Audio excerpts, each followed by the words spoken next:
In today's episode of our exploration of the true history of Hindustan, let us make a rational evaluation of the reason for the partition, or I say the mutilation of Hindustan into four pieces, which were the two Pakistans, East and West, then the so-called India, named by the British, and the independent or the self-governed Kashmir. So, the great nation was mutilated into four pieces. And let us have a look for a rational evaluation of the reason for this tragic event.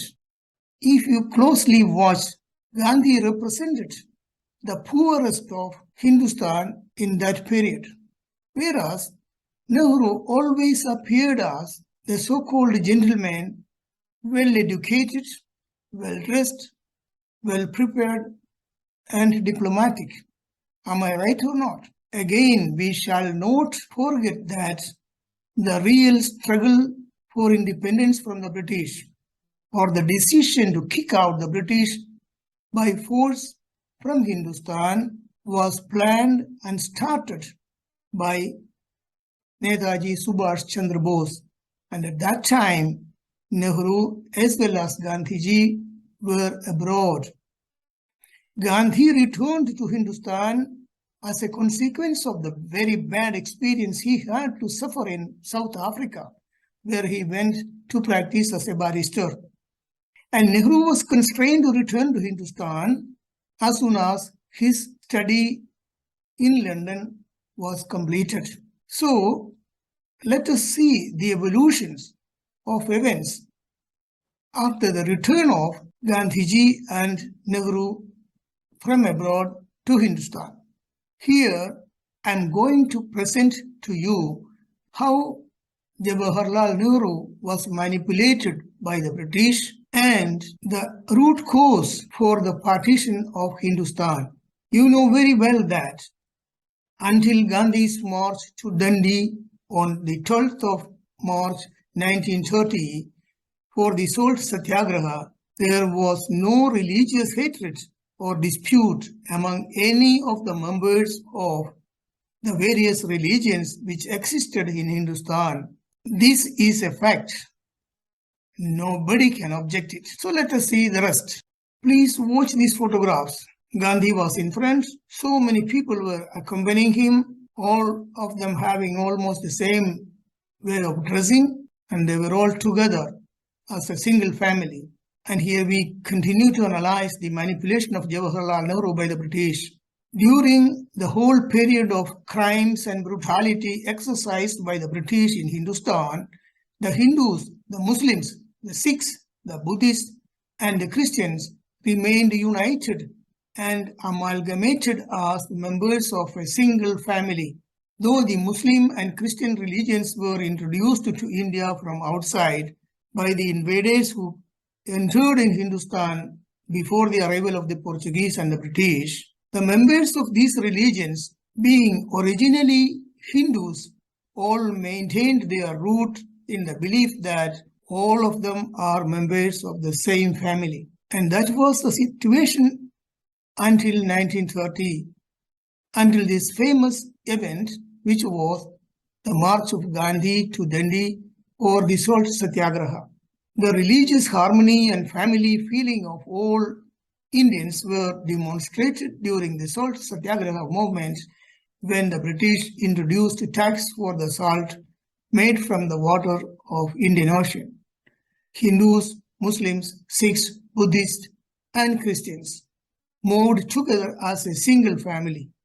Together they faced the brutal assault by the British from morning to evening and for many days. Here we can see a newspaper report about the salt satyagraha of Gandhi, which was expressed in this way: police and Gandhi followers clash over salt making. And this was reported on the 7th of April 1930. And watch this photograph. And here we start analyzing the manipulation of Jawaharlal Nehru by the British. It is true that Nehru joined Gandhi in the struggle for independence of Hindustan from the British, but available historical documents demonstrate that the vision and performance of Nehru before and after independence were different from that of Gandhi.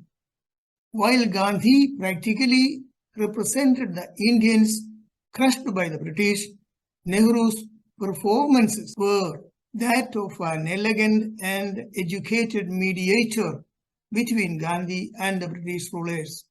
Any person with the minimum intelligence can understand this fact if he or she studies the true history of Hindustan and the method of behavior of Jawaharlal Nehru.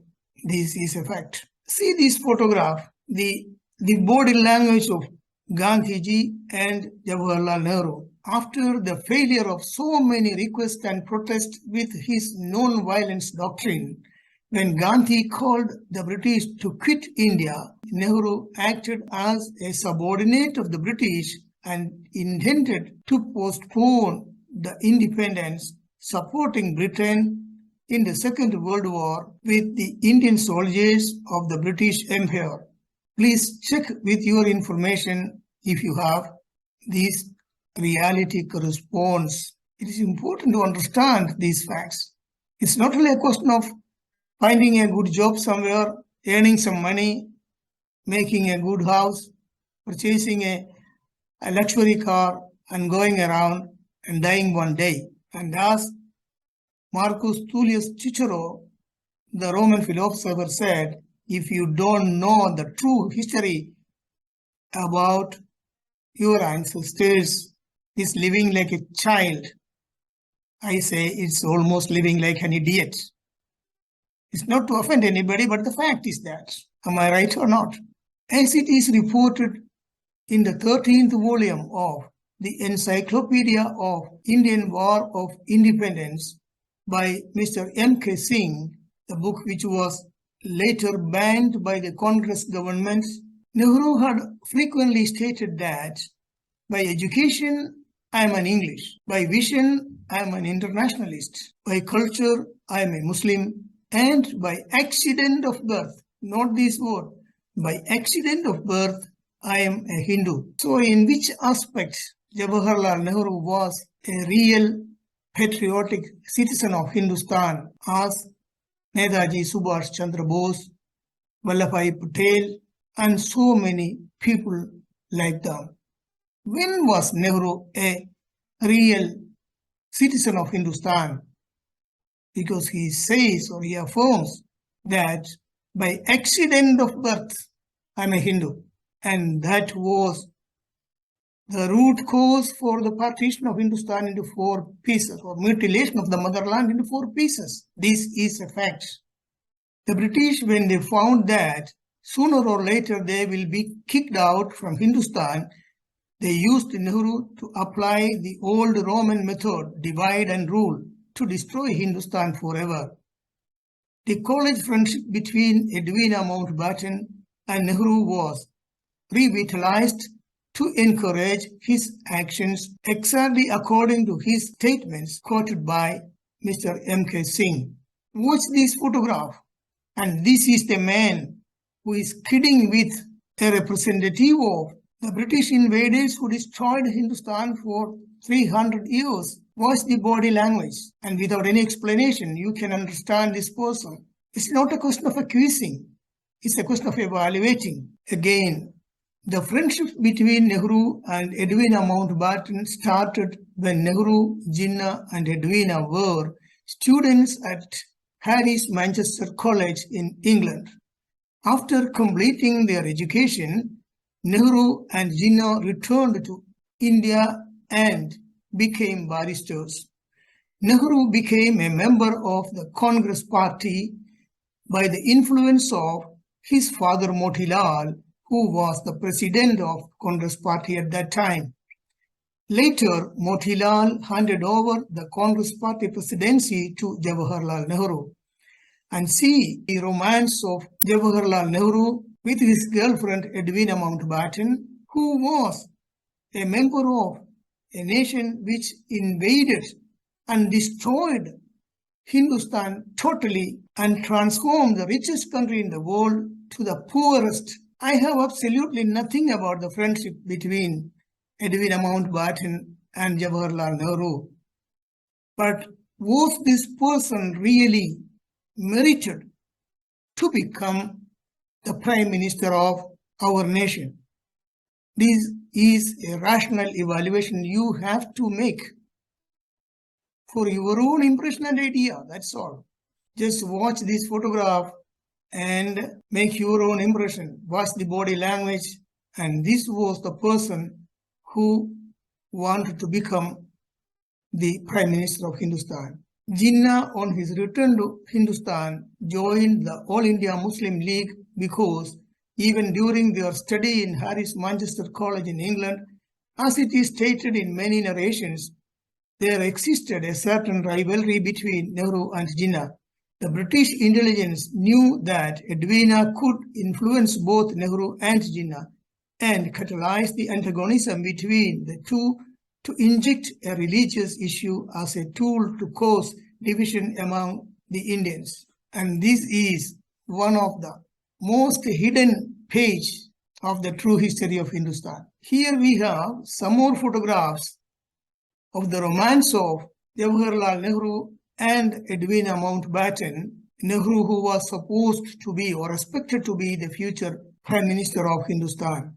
Just watch. Here we have two photographs which demonstrate the separate personalized advices, proposals, and consultation of Ali Jinnah and Jawaharlal Nehru with Mr. Mountbatten.